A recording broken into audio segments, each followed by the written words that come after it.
essa hora atividade especial que trata da parceria que nós temos, o CMP Sindicato tem com o Projur, aqui da UPF, da Universidade de Passo Fundo. Essa parceria, na verdade, é o programa de extensão da Faculdade de Direito da UPF, Projur Mulher e Diversidade, juntamente conosco, o CMP Sindicato. O projeto tem por objetivo o desenvolvimento de um projeto intitulado Igualdade de Gênero e Perspectivas Econômicas em Tempos de Pandemia, através de encontros virtuais de forma remota, para o desenvolvimento de cursos de formação de professores da rede municipal sobre temas de igualdade de gênero, medidas protetivas e possibilidades de autonomia socioeconômica em tempos de pandemia. Nós queremos agradecer já a presença de todas e todos e ressaltamos que este programa ele será reprisado pela TV Câmara, Canal 16, com quem nós temos também uma parceria. Convidado de hoje, nós temos o prazer de receber o William Guimarães. O William é psicólogo do IFSU, vice-coordenador do Núcleo de Gênero e Diversidade do campus de Passo Fundo e doutorando em Psicologia Social pela Universidade Federal do Rio Grande do Sul. As mediadoras de hoje serão as professoras Josiane Petri, professora da Faculdade de Direito, coordenadora do Projur Mulher e Diversidade, e a Karen Beltrame Becker Fritz, professora da Faculdade de Direito e do Projur Mulher e Diversidade da UPF também. Juntamente comigo, o professor Eduardo Albuquerque, um dos diretores do CMP Sindicato, faremos esse programa com o professor William. Então, quero já nesse instante passar a coordenação para a professora Josiane para que ela faça as apresentações e a condução das atividades iniciais. Boa tarde, então. Obrigada, Eduardo. Boa tarde a todas e a todos que nos acompanham aqui. É uma alegria podermos nos reunir em mais um encontro, desta vez com um convidado mais que especial e mais que um convidado, né?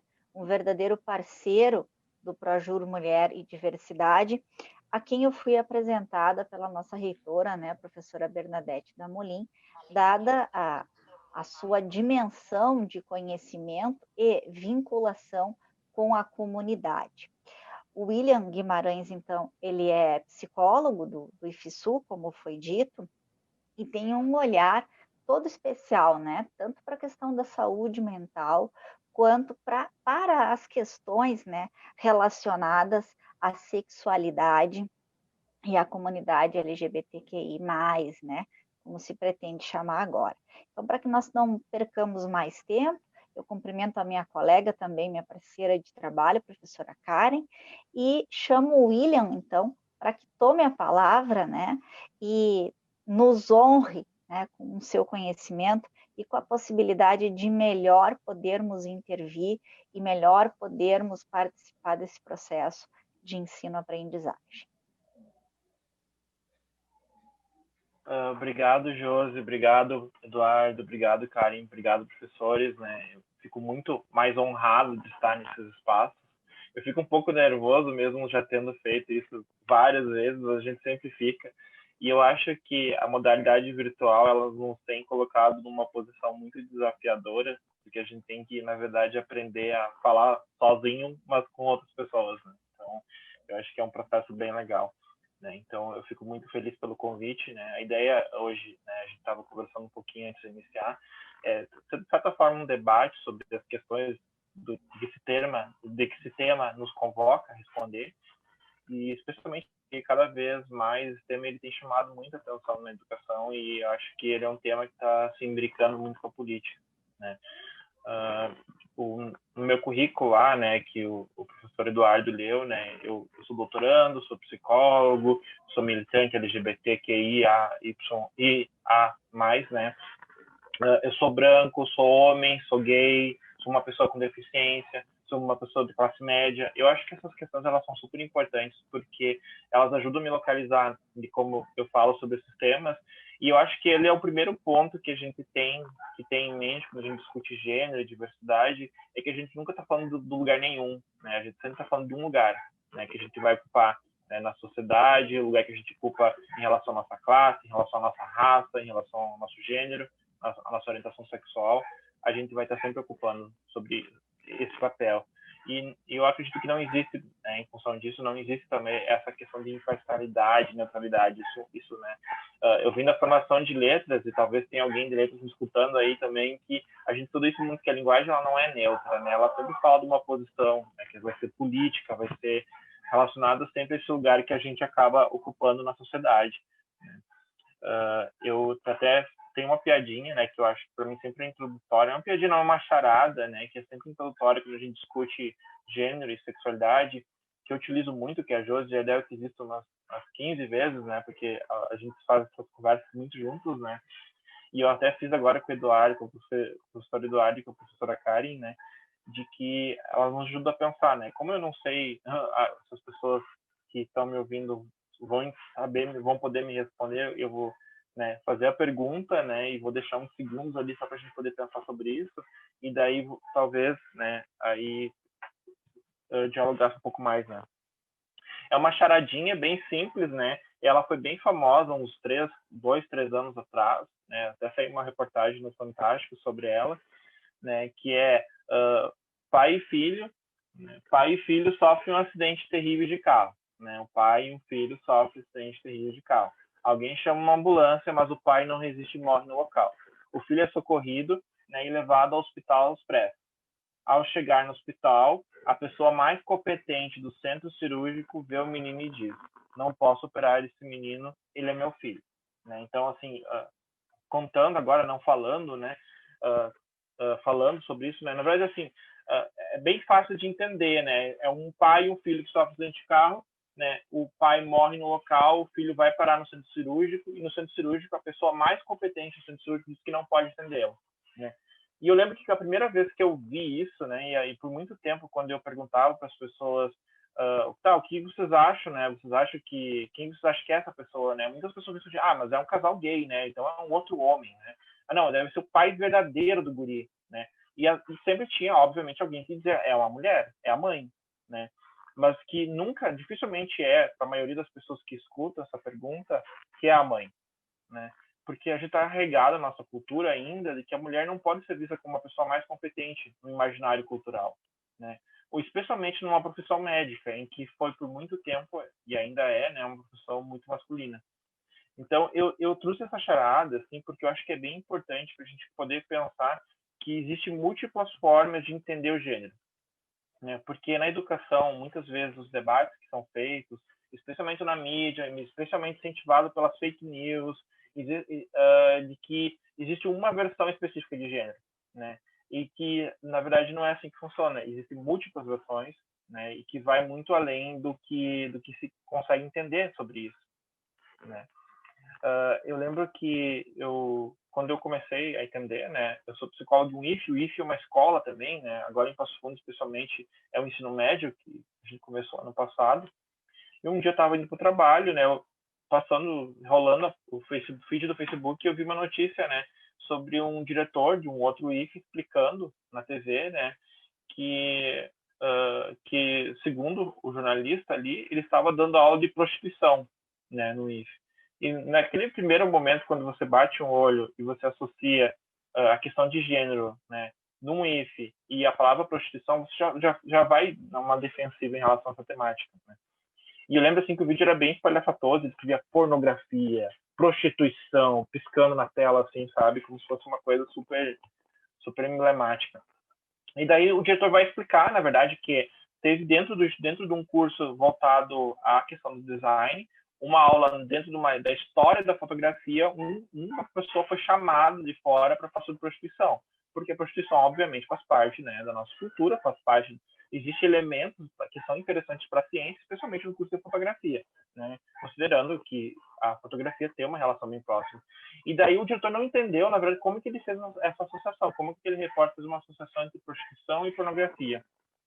E o repórter disse, eu pesquisei no Google, né, que é a fonte máxima da verdade no nosso tempo, né, que a prostituição, então, ela é a prostituição o estudo da prostituição a pornografia é o estudo da prostituição. Então, a partir desse conceito, ele entendeu que as duas coisas estavam relacionadas e trouxe aquilo como matéria midiática. A gente sabe que o jornalismo tem essas necessidades de fazer essas matérias para chamar a atenção do público e tal, mas é interessante ver como é fácil cair nesse discurso de que o gênero é uma coisa muito vilanizada. E eu acho que agora, especialmente, na época, nesses últimos acontecimentos da Mariana Ferrer, por exemplo, né, então nos faz pensar muito, né, sobre essa questão de gênero e como é que a escola também se envolve nela, né. Vocês continuam falando, se querem perguntar alguma coisa, se querem começar a conversar. Não estou te ouvindo, Eduardo. Pode continuar, William. Mas, Josiane, eu gostaria de fazer uma pergunta para o William, que eu acho sim, que por favor. ele traz um assunto importante aí da Mariana, e eu não... Até a gente, no pré-programa agora, a gente combinou que ele vai falando e a gente vai questionando ele, né, sobre determinadas questões. Então, eu quero inicialmente te questionar sobre essa questão da Mariana Ferreira, que tu nos traz. O que nós tivemos? Bom, todo esse evento que aconteceu, né, que é de conhecimento de todos, porque repercutiu no Brasil inteiro, a barbaridade, né, que nós vimos e ouvimos ali do estado de Santa Catarina, com juízes e promotores e toda aquela cena deplorável que nós tivemos o desprazer de acompanhar. Mas o que me chamou a atenção, William, e eu gostaria que tu comentasse, é o seguinte: a gente foi acompanhando assim nas redes sociais as manifestações, e eu vi aqui, em vários veículos, muitas pessoas se manifestando, a grande maioria se manifestando, obviamente, em favor da Mariana. Em favor da Mariana. Ainda tínhamos alguns que tentavam fazer a defesa dos demais, mas a grande maioria fazia a defesa da Mariana. Mas entre os que faziam a defesa da Mariana, eu encontrei, inclusive, vereadores aqui de Passo Fundo, que há 2 anos atrás fizeram uma cruzada contra o Plano Municipal de Educação e obrigaram o Executivo a retirar a palavra gênero do Plano Municipal de Educação. E eu vi eles, está ali eu sempre falo isso, porque depois vem aquela coisa, vão te processar. Não, eu vi e está lá. Vocês não apagaram, está lá aí nos comentários deles. Pessoas que votaram contra isso e que agora vinham fazendo o discurso hipócrita de que estavam a favor da Mariana. Ora, eles proibiram aqui, pelo menos formalmente, de que se falasse sobre gênero nas escolas. Então, como é que tu vê essa contradição hoje? E estendo não só a vereadores, personagens públicos hoje, inclusive deputados que sempre trabalharam na linha conservadora, da moral, dos bons costumes e sempre criticaram a questão da discussão de gênero na escola, vieram agora fazer essas falas. Como é que tu vê essa questão política e principalmente essa contradição que a gente teve, que a gente percebeu com esse evento da Mariana Ferrer? Eu entendo que acho que é bem importante contextualizar a questão da ideologia de gênero, né? Porque eu acho que esse é o argumento que é utilizado para ir contra a discussão, né? Está se promovendo ideologia de gênero, né? A ideologia de gênero é um conceito, assim, resumidamente, assim, ele é um conceito que surgiu, né, nos últimos 20 anos, 30 anos, pela uma ala mais conservadora na sociedade, né? Que vai dizer, por exemplo, que determinadas formas de discussão de gênero não é permitida, ela acaba com a família tradicional, que vai destruir os alicerces da família, etc. e tal.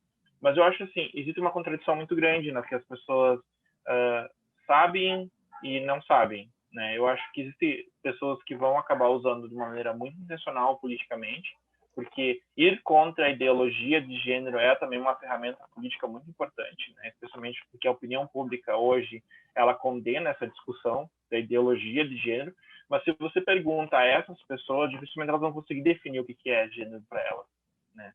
Não, a gênero é uma coisa só abominável. E toda a situação da Mariana Ferrer, eu acho que coloca que obviamente é necessário discutir gênero, mas também que é necessário desconstruir essa perspectiva de gênero como uma coisa abominável. Mas eu acho assim que é muito difícil acontecer isso, né? Eu acho que vai ser complicado trazer isso como um elemento, porque ele está muito regado à questão política ideológica, né? Você vai ter partidos políticos que vão usar isso como uma plataforma para ganhar votos, para conseguir população. Então é muito difícil você trazer isso ao grande público como uma coisa problemática. Mas que uma coisa está muito relacionada com a outra. Eu lembro que em 2015 ou 2016, eu não me lembro agora bem certo, foi discutido, né, o Plano Nacional de Educação da Retirada. O plano teve uma polêmica bem grande em nível nacional, né, para retirada do termo gênero, né, dos planos, né, municipais de educação. E eu lembro que em Passo Fundo foi retirado, né, teve uma votação e foi retirado. Foi uma votação bem polêmica, assim, teve uma participação bem grande dos movimentos sociais, enfim, teve algumas falas bem absurdas também em relação a essa discussão. Não, eu entendo que, por um lado, talvez as pessoas compreendam que o gênero é uma discussão importante, né? Mas eu acho que, por ser uma plataforma política, né, muito importante para alguns planos, né, partidários, eu acho que é difícil eles se desvincular. Mas eu acho que a situação da Mariana Ferrer chama muito mais atenção, porque eu entendo que existe uma moralização do gênero, né? Eu acho que essa mulher, por exemplo, ela não é vista como a bela recatada do lar, né? Ela é vista como uma mulher, vou botar aqui entre aspas, muitas aspas, é uma mulher impura, né? Imoral, né? Então essa mulher, ela acaba trazendo uma certa polêmica. Mas assim, eu acho que os movimentos sociais têm mudado muito a opinião pública também, né? Um caso como o da Mariana Ferrer, na opinião pública, alguns anos atrás, ela ia ser muito mais culpabilizada. Eu acho assim que existe sim uma força muito política muito grande, né? Eu acho que os partidos eles acabam usando como plataforma política para poder angariar votos, né? E reafirmar frente a uma população mais conservadora de que eles concordam que não é possível existir um gênero, que existe um gênero impuro, imoral. Porque, por exemplo, eu acho que é bem interessante pensar, por exemplo, que homossexuais, né? Os homossexuais, até uns 20, 30 anos atrás, eles eram completamente, como é que eu vou dizer, escanteados, excluídos, né, socialmente. Existia uma dificuldade muito grande para poder ter essa abertura. Hoje em dia, você vê que existe alguma abertura, mas não a todos os homossexuais. Existe abertura aos homossexuais que querem constituir família, que querem adotar filhinhos, que querem ter um relacionamento monogâmico, que não é a totalidade da homossexualidade. Então, você vê que a aceitação ela passa por um crivo moral muito grande, né? Porque algumas vidas importar mais dependendo do nível de moralidade, a proximidade da moralidade que essas pessoas vivem. E, por exemplo, toda a situação da Mariana Ferrer, eu acho que fala muito, por exemplo, como a sociedade tem lidado ainda com a cultura do estupro, né? Como o judiciário ainda é bastante machista, né, na maneira que ele julga, né? Você vê um monte de homens falando coisas absurdas para uma mulher que é vítima, né? E mesmo, eu lembro que a Josi, como a gente estava no grupo dela ontem, né? Que não cabe ao advogado julgar o que é necessário ou não, né? Não é o advogado que vai dizer se ela é culpada ou não daquilo, né? E que é uma coisa muito complexa para se discutir. Né? Não sei se eu consegui ir na direção. William, aproveitando a oportunidade, né? Como a gente tem dados estatísticos, né, do Brasil, de que a violência sexual contra crianças e adolescentes, né, na sua grande maioria, praticamente 80%, ela é intrafamiliar, a gente percebe a necessidade, né, de se falar de gênero e de sexualidade na escola, que talvez seja o refúgio dessas crianças e desses adolescentes e um caminho para a denúncia, né, para a busca de tutela e de proteção. A gente tem experimentado também nos últimos anos, né, se falar muito sobre bullying, um aumento no número de suicídios, né, de crianças de 10 anos até jovens de 16, essa faixa etária, né, aumentou bastante.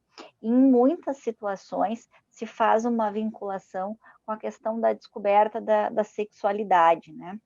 Então, são temáticas importantes de se comentar, e se você puder nos dar o básico, né, do entendimento dessas diferenças entre transexualidade, homossexualidade, o travesti, o crossdress, enfim, e como que a gente aborda essas questões em sala de aula? Por quê?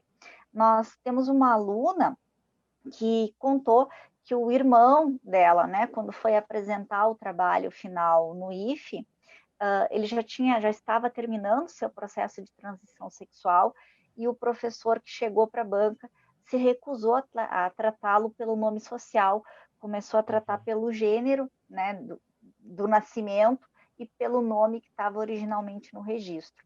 E fez essa pessoa trancar a matrícula, né, e recomeçar um novo curso, dado o trauma. Então, qual é a abordagem respeitosa, como que é o tratamento adequado dessas situações todas para nós, né, que estamos sempre em sala de aula? Eu acho que esses 3 eixos de entendimento, tá? Para a gente desconstruir esse gênero simplista, né? O primeiro é o relacionado ao sexo biológico, né? Que é aquilo que você, em termos bem simples, tem no meio das suas pernas, né? Você nasce com um determinado sexo, né? Que pode ser um pênis, uma vagina, ou pode ser uma pessoa intersexual, né? Tu pode ter aí, diante disso, então, tu vai ter uma identidade de gênero que é como eu me sinto pertencente, né? Como eu me sinto pertencente a determinado gênero. Se eu me sinto pertencente ao gênero masculino, eu vou buscar na cultura esses elementos que vão compor o gênero masculino, né? Como vocês estão me vendo aqui de camisa e tal, que são o gênero, que é o gênero que eu me sinto pertencente, por exemplo, que é uma sensação muito particular que não pode ser alterada, não é uma coisa que pode ser modificada externamente, é uma coisa que você sente, porque tem relação com a tua imagem psicológica de si mesmo, a tua imagem emocional de si mesmo, não é uma coisa que pode ser alterada. E terceiro eixo vai ser a orientação sexual, que é para quem eu direciono o meu afeto, né? Eu vou ter interesses ou por homens, ou por mulheres, ou pelos dois, né? E vai depender muito das circunstâncias da vida que a gente vive também. Mas eu acho que é bem importante entender que existem 3 eixos diferentes e que a normalidade espera que eles estejam alinhados. Você vai esperar, por exemplo, que vai ter um aluno que uma pessoa que vai nascer com um pênis, ele tem que se identificar como homem, necessariamente, para ser aceito como uma pessoa normal, entre aspas, e tem que se interessar por mulheres, né? Então, no momento que você tem uma quebra aí de qualquer um desses elementos, a pessoa vai fugir à questão da normalidade. E a sala de aula, ela tem que ser um lugar que eu sempre falo isso, né? A gente conversa com os alunos, né? Eu, os professores, lá, de que a sala de aula tem que ser um lugar que reproduza, né, questões que valoriza a cidadania, que o aluno aprenda, né, a ser cidadão, aprenda a respeitar o outro, né? Não é uma questão de concordar ou discordar do estilo de vida da outra pessoa ou das escolhas, como algumas pessoas acham que é, mas é a questão de você aprender a respeitar a outra pessoa pelo que ela é, pelo que ela se sente pertencente, né? Eu acho que tem um movimento bem forte, né, nos IFES, especialmente. Assim, eu posso falar da cultura do IFE. O IFE tem, por exemplo, no GED, que é o Núcleo de Gênero e Diversidade, que eu acompanho, que é justamente para evitar que essa situação, como essa que você sugeriu, Josi, que você disse, aconteça no IFE, né? Que você tenha lá, por exemplo, um aluno que se identifique como homem, né? Que nasceu com uma vagina, né? Se identifica como homem ou se interessa por homem e por mulher, tanto faz, mas se identifica como homem, ele seja tratado da maneira que ele se sente pertencente. Porque essa maneira que a pessoa se sente pertencer não é uma escolha dela, né? Eu fico pensando assim, quem escolheria, né? Quem escolheria ser discriminado, ser odiado pela família, ver o tempo todo coisas sobre que vão contra a sua própria existência? Ninguém escolheria isso, né? Para si. Se pudesse lá numa caixinha dizer assim, olha, acordei e hoje eu quero ser heterossexual, porque eu quero ser homossexual porque eu gosto de sofrer. Né? Eu quero ser transexual porque eu gosto de sofrer. Né? E eu acho que é bem para diferenciar, né? Transexual e homossexual são coisas diferentes. As pessoas às vezes confundem e colocam tudo na mesma caixa, né? Uma pessoa que é homossexual, ela tem um interesse afetivo por alguém do mesmo gênero que ela, né? E o transexual é aquela pessoa em que o sexo biológico dela, né, vai ser diferente da percepção que ela tem. Eu me sinto como homem e tenho uma vagina, então eu sou uma pessoa trans. E a gente fala muito pouco, mas quem está alinhado, por exemplo, eu, William, né, que tem um pênis e me identifico como homem, eu sou um cisgênero, né, que é o que eu acho que é todo mundo aqui que tá nessa conversa comigo agora, né. Então, claro, não sei, né. Mas assim, a questão é que não dá para dizer uma pessoa trans, ela pode ser tanto, uma pessoa trans pode ser heterossexual, por exemplo, as pessoas não conseguem compreender isso, como por exemplo, ou pode ser homossexual, um homem trans que, entre parênteses, então, é alguém que nasceu com uma vagina, mas se identifica como homem, pode ter interesse em homens, né? E o mais maluco disso, né, talvez, entre aspas também, de novo, é que esse homem trans vai se relacionar talvez com um homem gay, no caso, que é um outro homem que tem um pênis e vai se identificar e vai ter interesse afetivo entre os homens, e essas duas pessoas podem procriar, podem ter filhos se quiserem ter, né? Então, assim, como é que fica, né, essa ideia de família tradicional quando você tem dois homens que podem se reproduzir, né? Então, é bem complexo. E eu acho que a sala de aula, até é um ponto que eu acho super importante, e é um ponto que eu sempre falo na minha vida, no geral, é que a gente tem que observar a narrativa das pessoas. Eu sempre lembro de uma vez, né, que eu fui chamado por uma ONG para fazer uma fala muito parecida com essa que eu estou fazendo agora, assim, de como é que vocês podiam trabalhar com pessoas trans, porque era complicado, né? Essa ONG, ela atende na periferia, né? E os professores são geralmente monitores, não são nem professores, são monitores, né? Esse é o contato que eles têm. E eles cuidam das crianças. E tinha uma criança, um menino, que ele era muito afeminado, ele gostava de varrer a sala, e me chamaram para fazer uma fala dos professores de como lidar com a diversidade. E eu fiquei meio surpreso, assim, qual que é o problema, sabe, do menino querer varrer a sala, sabe? Eu fiquei assim, sabe, é aí que eu me entendi, né, de que a questão é que a gente está tão arraigado no que é valor do homem, no que é valor da mulher, que não se percebe, né, que o fato desse menino querer varrer a sala não quer dizer que ele seja trans, porque ele gosta de varrer a sala, talvez ele faça isso em casa, talvez ele tenha uma cultura em casa de ajudar, né? E que às vezes a gente não percebe, né? Que a gente taxa a pessoa sem saber. E eu acho que é bem importante em sala de aula a gente ter observar as histórias de vida, porque aquele aluno ele tem uma história de vida e às vezes o fato dele ser diferente vai ter uma implicação completamente variada, né? Você não pode dizer, eu tenho que tratar uma pessoa trans dessa forma. Eu tenho que ouvir o que a pessoa acha que é melhor para ela. Eu tenho que entender a história dela, né? Eu estava falando com a minha chefe hoje de tarde, né, que é uma pessoa super sensível, assim, nessas questões, e que é bem importante a gente conhecer as histórias dos alunos, né? De que a gente conhecendo as histórias dos alunos, a gente consegue compreender como que o fato dessa pessoa ser trans vai influenciar na família dela, como que isso vai influenciar em sala de aula, né? E claro, isso não é papel do professor sozinho pegar, né? Nós, lá no IFE, a gente tem uma equipe bem completa, né? Eu sou psicólogo, tenho assistente social, tem 3 pedagogas, tem 2 enfermeiras, e tem todo um aparato institucional que ele ajuda. Às vezes o professor ele é sozinho numa escola que às vezes não tem recurso nenhum, né? Mas é importante a gente pensar sempre no coletivo, né? Como que eu vou construir isso com outros professores, com o pessoal da escola, com a coordenação pedagógica da escola, como é que isso vai aparecer, sabe? Porque não a questão de gênero e diversidade é uma questão bastante comunitária e é importante tentar compreender nesse viés comunitário. Não sei se eu te respondi, Josi, se é por aí. Eu fiz a pergunta, William, porque em 2017, quando o Projur começou a atender a diversidade sexual, nós precisávamos de um treinamento, né? Até mesmo de como tratar, de que pronome utilizar, e você nos deu orientações, né? Práticas, né? A partir do boa tarde, como é que a gente trata essa pessoa, como é que a gente aborda a questão do que ela necessita, dos anseios que ela tem, e você falou para nós, né, da questão da naturalidade com que é natural, né? E você comentou muito, bom, você vai tratá-la da maneira como ela se apresenta. Então, se você vê características masculinas, você vai tratá-la por ele. Ou você pode perguntar como prefere ser tratado, né? Mas sempre respeitando a identidade que se apresenta. E isso, para nós, foi muito importante. Sim, isso é bem importante, assim, eu acho que eu sempre coloco, tem um bonequinho que a gente fala nas formações sobre sexualidade, que a gente usa muito, né, que a gente chama de biscoito sexual, né, que tem esses 3 eixos, e tem uma versão dele que eu uso também, que é me pergunte como eu me defino, né, que eu acho que é super importante a gente perguntar para o sujeito como ele prefere, né. Eu acho assim, às vezes a gente não tem como perguntar para a pessoa, a gente não pode parar no meio de uma sala cheia de gente e perguntar, você se identifica como homem? Mas assim, você pode tentar entender um pouco o contexto, observar como a pessoa se refere a si mesma, né? Porque às vezes as pessoas estão sempre se referindo, usando gênero para se referir a si mesmas. Às vezes gênero masculino, às vezes gênero feminino, às vezes gênero neutro. E eu acho que é importante a gente respeitar, Eu acho que, por exemplo, agora, nos últimos anos, esse ano especialmente, eu tenho visto muita questão do agênero, eu esqueci o termo agora, da pessoa que não se identifica com um gênero só, né? E que as pessoas tratam aquilo como se fosse uma bobagem, né? E, na verdade, assim, é como a pessoa prefere ser chamada. Não custa nada você se referir à pessoa como ela prefere ser chamada.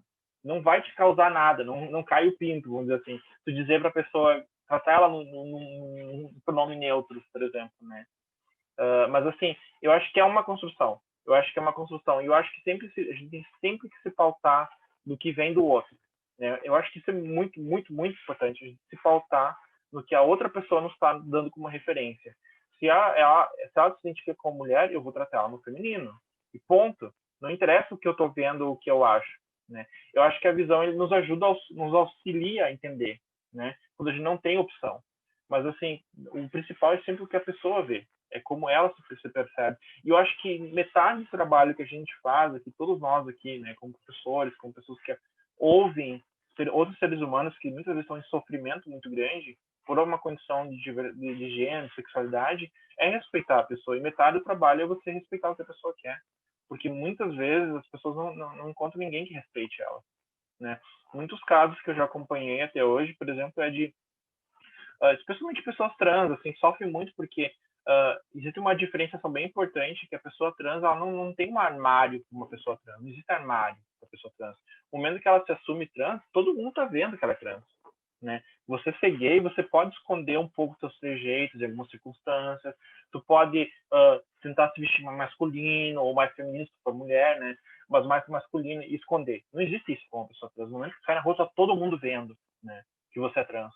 Então, é muito mais difícil ser trans. E é uma questão que eu vejo também, é que as pessoas trans, elas sofrem muito pela questão da família, né? Então, às vezes, a gente vai ser aquela pessoa que a pessoa vai gravar como alguém que respeita ela. E talvez seja a primeira pessoa que respeitou ela, né? Isso salva uma vida, né? Se você pega os índices de suicídio, por exemplo, eu estou fazendo algumas coisas para minha tese, agora lendo alguns materiais sobre isso, 40% dos adolescentes que tentam se matar, ou definitivamente se matam, são pessoas LGBTs, né? Então, isso mostra, por exemplo, e a gente entende na psicologia que o suicídio é um tipo de autoagressão, né? Você está se autoagredindo, você está buscando a morte do teu próprio corpo, que você se odeia tanto, né? E esse ódio ele não vem de lugar nenhum, ele vem de uma sociedade que trata a diferença como uma coisa ruim, né?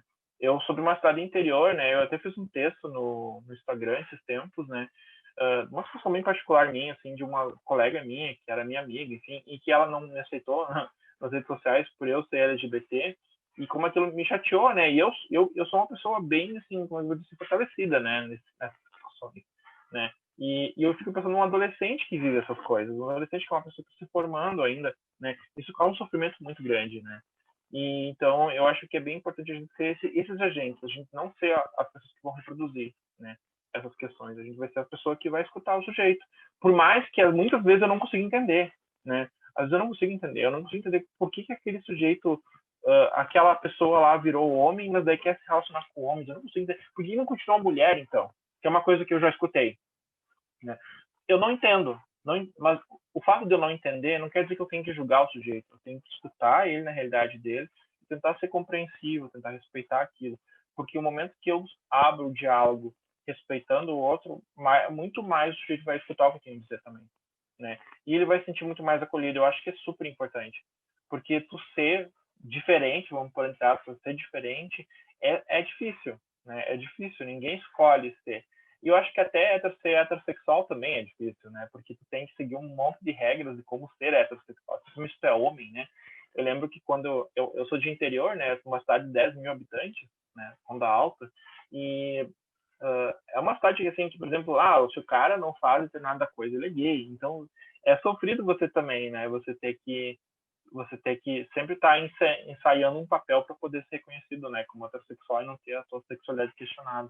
E eu acho que é por isso que a gente espaços como esse que são importantes, porque a partir dele a gente pode questionar também, né, o que significa ser hétero, né, o que significa ser homo, né, e que diferença faz, né, do ser homo e ser hétero, né, na vida no geral.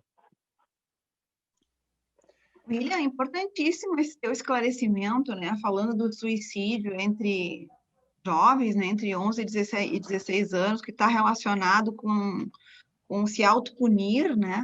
Extremamente importante, e acho também que nós que estamos sempre em sala de aula, temos que pensar como tratar dessas questões, né? É extremamente importante, já que nós vivemos questões políticas polarizadas, nessas discussões polarizadas também entra a questão da diversidade sexual, muito fortemente. E caminhando por essa seara política, eu recebi uma notícia aqui que eu quero ouvir a tua opinião, né? Como essa questão política nos Estados Unidos pode repercutir também nas escolas, né? Os Estados Unidos, então, elegem a primeira parlamentar muçulmana e primeira não binária do país. Uhum. Como tu vê essa questão? Eu acho ótimo, sabe? Eu acho que no momento que você abre, que as pessoas ganham representatividade, né? Você tem uma pessoa trans, uma pessoa não binária falando lá sobre as pautas que interessam às pessoas, você tem uma força política, né? E eu acho que pode ter efeitos positivos para nós no futuro. Eu gosto muito de uma fala de um amigo meu que diz que a nossa história é cíclica, né? A gente está sempre repetindo alguns padrões ao longo da história, né? E eu acho que a gente está num momento em que essas discussões elas caem num âmbito muito conservador. Mas, ao mesmo tempo que existe uma força conservadora muito forte, existe uma força de resistência também muito forte, né? Foucault, que é um autor que eu gosto muito, né? Ele fala que a resistência, né? A luta contra o poder, né? Ele vem parte da resistência. A resistência, ela vem, né? Quando o poder ele fica mais assimétrico, mais invisível, né?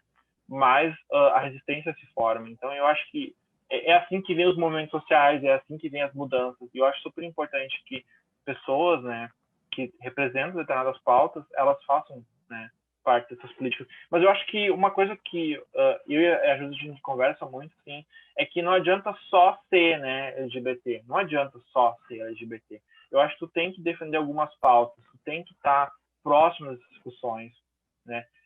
Uma discussão muito polêmica dentro do meio acadêmico e dos movimentos sociais é a questão do lugar de fala, né? Quem pode falar sobre, né, aquelas questões? E eu acho que é complexo, é uma discussão bem complexa, mas, por exemplo, o fato de eu ser um homem gay, por exemplo, não vai permitir que eu fale da experiência de todos os homens gays que existem, né? Porque vai ter outras experiências que não correspondem à minha, né? Vai ter pessoas que vivem numa situação econômica muito pior que a minha, vai existir pessoas que têm uma relação com a família muito pior que a minha. Então, eu não vou poder falar dessas pessoas. Ao mesmo tempo, eu sou uma pessoa com deficiência, eu não posso falar por todas as pessoas com deficiência, né? E eu acho que eu vou falar de como essa questão afetou a minha vida, né? Então, eu acho que é importantíssimo, né? Os LGBTs, vamos botar nessa sigla, né? Essa caixa, né? Que a gente joga todo mundo, né? Que é diferente. Os LGBT, é bem importante os LGBTs estarem, né? Participando dessas questões, mas ao mesmo tempo também é importante ver o que eles defendem, né? E como que eles defendem, de que maneira politicamente se aproxima, né? De um respeito à diversidade, de um respeito aos direitos humanos, né? Porque só ser LGBT não é o suficiente, né? Só ser não binário, só ser trans, só ser gay, né? Isso não quer dizer, há outras questões que interferem, e essas questões são bem importantes também. William, eu gostaria que... Eu tenho um combo de perguntas aqui para ti, mas eu vou tentar simplificá-las. Primeiro, a questão, eu acho que ainda repercutindo no que a Karen traz sobre a questão política, e essa tua fala, que tu é muito feliz em dizer que não basta ser LGBT e estar ocupando um cargo político, tem sim que defender algumas pautas. Eu acho que isso vale para a mulher também, né? Não basta tão somente eleger uma vereadora, uma deputada, uma presidente mulher. Essa pessoa também tem que fazer essa defesa. Eu acho que tu já me respondeu sobre isso. Era uma questão que eu queria te levantar. Mas eu quero te trazer um outro tema tão espinhoso quanto esse que nós estamos tratando, que é a questão religiosa. 2 semanas atrás, o Papa Francisco ele se declarou a favor da união estável entre pessoas do mesmo civil, entre pessoas do mesmo sexo. E ele foi criticado duramente por setores da Igreja Católica, por amplos setores das igrejas pentecostais, Brasil lá fora, e acredito que no mundo, e outras religiões. Enfim, ele foi duramente criticado por religiosos. Eu quero saber qual é o papel hoje das religiões, em especial essas religiões que conseguem estar próximas das escolas católicas, pentecostais. Uhum. Qual é o papel que elas desempenham hoje nessa questão? Se elas contribuem, se elas atrapalham, se elas prejudicam? Gostaria que tu me falasse nesse sentido. E ainda na seara política, né, eu acho que, aproveita e já me responde, se nesses últimos 2 anos, vamos botar esses últimos 4 anos, com a posse do Trump, que agora está prestes a sair, e com a ascensão do Bolsonaro ao poder, as coisas mudaram para vocês em termos de dificuldades na questão das pautas LGBT? Gostaria que tu me, então, comentasse também se esses 2 anos de governo do Bolsonaro, alguma coisa mudou nesse sentido, e me fala dessa questão religiosa também. Tá. Sobre a pauta, eu acho que é uma coisa que eu já falei antes, né, que não adianta ser, né, tem que, de fato, defender algumas coisas, né, porque tu tem vários exemplos de pessoas negras, pessoas LGBTs que têm pautas muito conservadoras e que, na verdade, né, não é uma pauta diferente de um homem velho branco que todo mundo critica, né, não é o mesmo tipo de pauta política, então não muda nada, não adianta ser só, né. Do Papa, eu lembro que eu fiz um texto, né, que foi bem polêmico, né, no Instagram, eu fiz um texto sobre isso, e uma pessoa comentou, né, que eu acho uma coisa que é bem importante, é que a igreja ela não é um bloco sólido de opiniões, né, existe dentro, ao mesmo tempo que tem o Papa, talvez agora falando bem, falando, vamos valorizar a diversidade, tem que criar uma lei lá que, né, tu vai ter pessoas que vão ser totalmente contra, né, mas eu acho que sempre é importante analisar como que é o nosso universo micro, né? A gente sempre está olhando lá no macro, lá na Itália, lá longe, lá no Papa, né? A gente tem que olhar um pouco também como funciona o micro aqui, né? Por exemplo, aqui em Passo Fundo eu tive várias experiências positivas de proximidade com pessoas da Igreja Católica, né? Aqui, por exemplo, que foram experiências super positivas. Esse grupo que me chamou para falar do aluno foi um grupo da Igreja Católica, né? Então, assim, eu acho que a religião não é um problema, né? Eu não acho que a religião seja um problema necessariamente, eu acho que é a maneira que ela conversa com esses temas, porque existem maneiras de conversar sobre eles também, né? Eu acho que existem maneiras de trazer essas pautas, discussões, né, de uma maneira que respeite elas também, né? Eu não sei, eu sempre entendo assim que nenhuma instituição, e especialmente a igreja, que é a instituição mais antiga da humanidade, né, a Igreja Católica, nenhuma delas é um bloco sólido de visão. A igreja é a malvadona da vez, né? Não. Eu acho assim que existem pontos que são bons e pontos que são ruins em todas as religiões, né? Mas eu acho assim que a gente tem que entender como que isso vai afetar o micro, né? Eu acho problemático, por exemplo, que algumas religiões falam sobre ideologia de gênero. Eu acho isso problemático, mas ao mesmo tempo eu entendo que muitas dessas religiões também elas acabam ajudando uma população muito carente, né? Dando algum tipo de suporte. Como tem outras que não, que só, né, a gente sabe como é que funciona, né? Eu acho que a religião não é um problema por si. Eu acho que é a maneira que ela conversa, né, com essas questões. Eu não sei, eu me incomodou um pouco a fala do Papa, né, e eu lembro que eu fiquei uns dias pensando sobre isso, assim, por que estava me incomodando, né?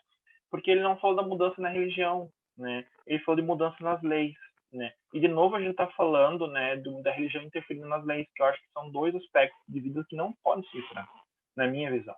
Eu acho que a gente tem que manter o Estado laico, eu acho que é super importante. E laico não é sem religião, mas é com respeito a todas, né? Eu acho que as pessoas acham que quando a gente fala Estado laico, a gente quer tirar a religião do Estado. Não, a gente quer que a gente tenha um respeito a todas as formas de viver, a todas as formas enfim, de viver a sua própria fé, né?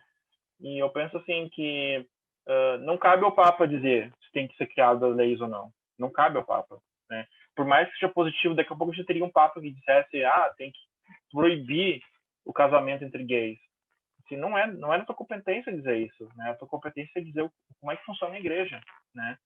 Eu acho que eu não sei, eu entendo que foi super positivo, de maneira nenhuma acho que isso foi ruim, mas eu acho que não é o suficiente, na minha visão. Assim, que teria que fazer mais do que isso, sabe? Do que dizer só sobre as leis. E sobre os governos, eu não sei, assim, eu não entendo assim que, por exemplo, o Bolsonaro sumiu ou o Trump sumiu ou, né, e ficou tudo ruim, assim. Eu acho que já vinha uma onda conservadora anterior a isso, né? Quando a gente criou o Plural, né, eu sou um dos fundadores do Plural, coletivo LGBTQ+ Fundo, em 2011, a gente estava ainda lá nos governos de esquerda ainda, né, criticando a maneira que esses governos tratavam a questão, né, LGBT, né? Eu acho que uma coisa que aconteceu, e eu lembro muito claramente, sei lá, em 2012, 2013, né, que foi quando começou a ruir muito essas questões, né, dos governos, foi de que existia uma perseguição aos movimentos sociais que criticavam o governo, né? Então, assim, então não é só o Bolsonaro. O Bolsonaro, obviamente, a situação toda piorou muito, assim. Eu acho que se tornou vilanizado, você vê uma propagandas diretas assim, contra a discussão de gênero, contra a discussão sexual, mas não começou com o Bolsonaro, começou antes, né? Sempre existiu, isso em nível político sempre existiu. Alguns governos deram mais abertura para que essa discussão fosse bem tratada, fosse cuidada, fosse explorada, e outros fecharam, né? Cortaram completamente essa discussão dessas pautas. Eu, assim, obviamente eu considero que houve um retrocesso muito grande, assim, eu não tenho dúvida nenhuma disso. Eu só acredito que não começou nesses governos, eu acho que já vinha antes. Perfeito. Josi, Karen?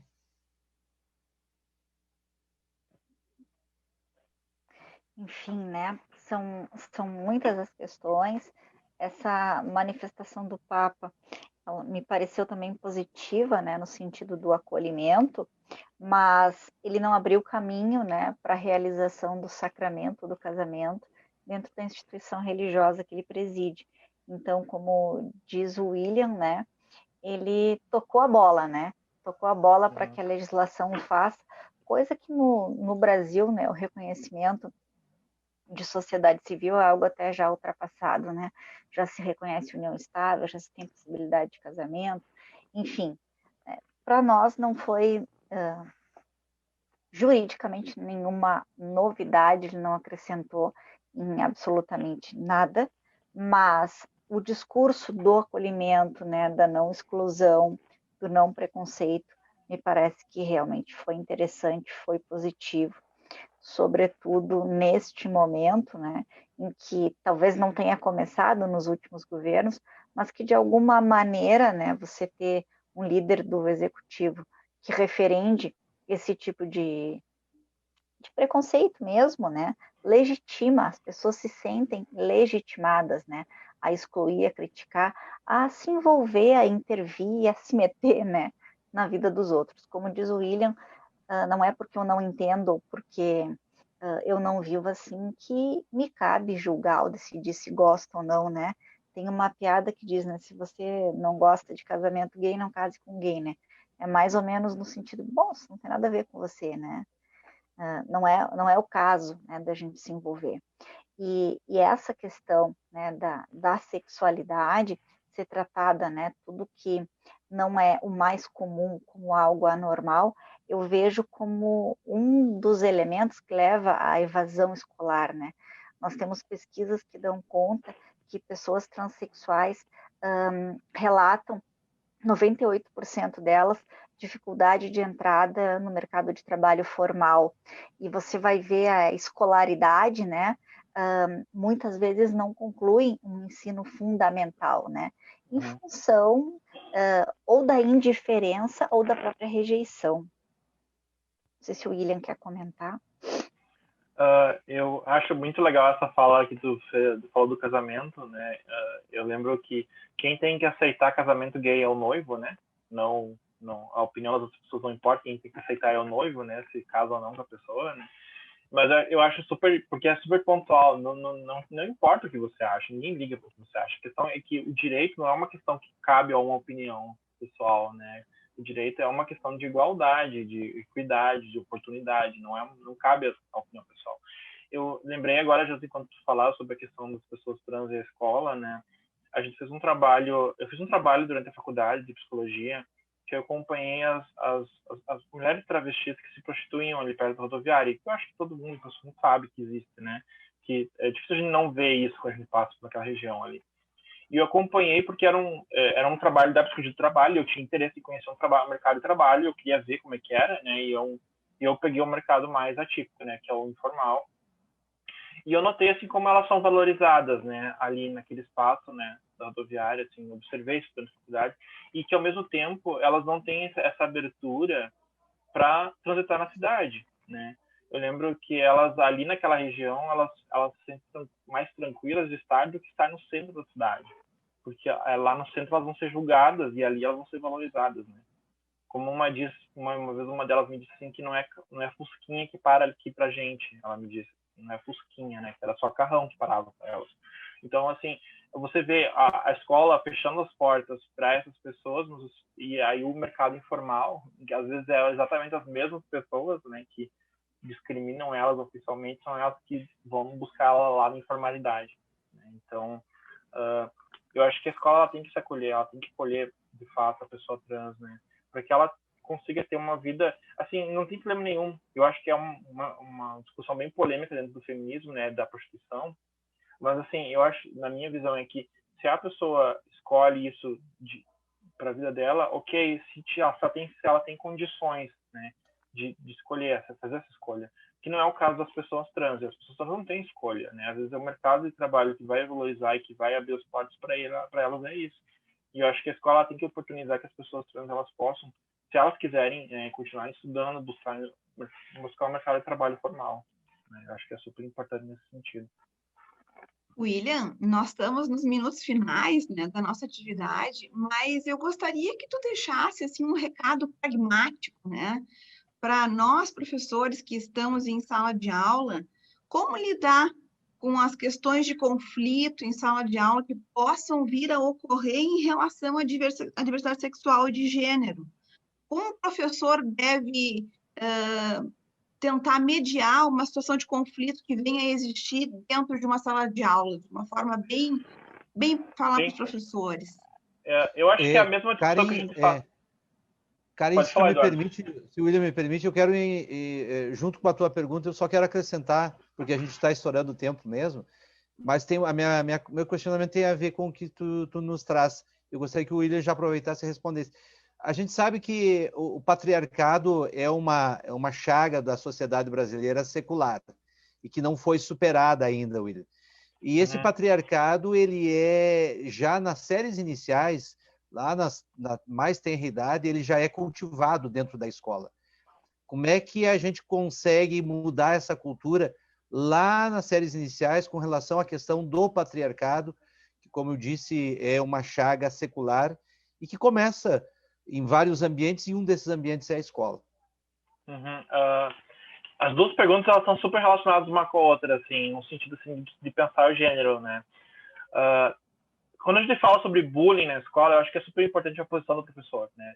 E eu acho que o bullying, ele tem vários braços, e um deles é a questão de gênero, né? O professor ele tem que ser uma pessoa que atua diante disso. Ele não pode permitir que isso aconteça, né? Porque, especialmente o professor adolescente, professor de criança, ele é uma referência para aquele aluno, aspecto formativo. E às vezes é uma referência que ele não tem em casa. O professor ele tem que intervir diretamente. No momento que ele percebe que isso está acontecendo, que um aluno está sendo discriminado por ser gay ou alguma questão dessas, é chamar os alunos que estão discriminando e repreendê-los por isso. Eu acho que a intervenção tem que ser direta. Eu sou professor de matemática, não tem nada a ver com o que eles estão discutindo comigo lá. Não, tem a ver sim. No momento que tu tem um aluno que é discriminado, isso vai afetar a aprendizagem dele, da tua disciplina também, né? Então, se é você que está... E, na verdade, assim, o professor tem que ser um atuante, assim, direto em relação ao preconceito, né? Eu sei que, assim, o professor, ele não, muitas vezes, ele não vai conseguir dar uma aula sobre gênero para os alunos, mas no momento que ele intervém diretamente numa situação de preconceito, ele tá colocando um exemplo ali para os alunos, que tem algumas coisas que não são permitidas. Eu acho que o principal valor que a gente tem que ter em relação a essas questões não importa se eu não entendo, né? Eu tenho que respeitar aquela realidade, né? Não importa, às vezes eu não entendo aquilo. Eu não entendo por que a pessoa quer viver daquela forma. Mas eu tenho que respeitar as escolhas dela, né? No máximo, né? Eu posso conversar sobre isso e tentar entender também, né? E sobre a educação infantil, eu acho que é um trabalho que eu fazia muitos anos atrás. A questão é não reforçar o papel de gênero, né? Eu acho que as crianças, elas tendem a se grudar muito nos papéis de gênero. O que é de menina, o que é de menino. Eu vou fazer só o que é de menina. Às vezes, os adultos, eles reforçam. Os pais reforçam, os professores reforçam. Uma menina que quer brincar de carrinho não pode, que é brinquedo de menino. Um menino que quer brincar de boneca não pode, porque é brincadeira de menina. Eu lembro até hoje, uma vez, quando eu era criança, né, que eu quis brincar com uma boneca lá e meu pai me deu assim, uma super repreensão, né, por não brincar. E eu passei a minha infância inteira brincando com carrinhos. E eu sou gay. Então, tipo assim, não tem nada a ver uma coisa com a outra, sabe? Os brinquedos que você vai ter ou deixar de ter, ou que a criança vai ter ou deixar de ter.